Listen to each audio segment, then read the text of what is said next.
ये संस्कृति के संबंध में उन्होंने जो कहा है वो बहुत कुछ आपके हमारे सबके मन में पहले से मौजूद है, भावना के स्तर पर, विचार के स्तर पर।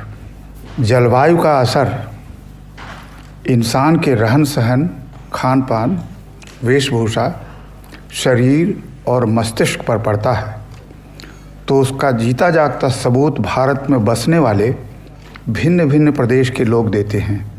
इसी तरह मुख्य मुख्य भाषाएं भी कई प्रचलित हैं और बोलियों की तो कोई गिनती ही नहीं।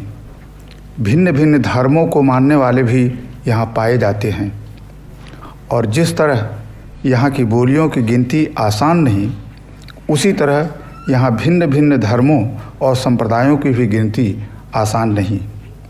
इन विभिन्नताओं को देखकर अगर अपरिचित आदमी घबराकर कह उठे कि ये एक देश नहीं, अनेक देशों का एक समूह है, यह एक जाति नहीं, अनेक जातियों का समूह है, तो इसमें आश्चर्य की बात नहीं, क्योंकि ऊपर से देखने वाले को जो गहराई में नहीं जाता, विभिन्नता ही देखने में आएगी।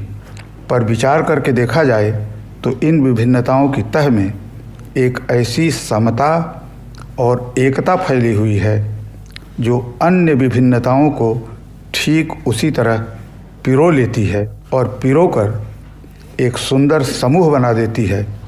जैसे रेशमी धागा भिन्न भिन्न प्रकार की और विभिन्न रंगों की सुंदर मणियों अथवा फूलों को पिरोकर एक सुंदर हार तैयार कर देता है, जिसकी प्रत्येक मणि या फूल दूसरों से न तो अलग है और न हो सकता है।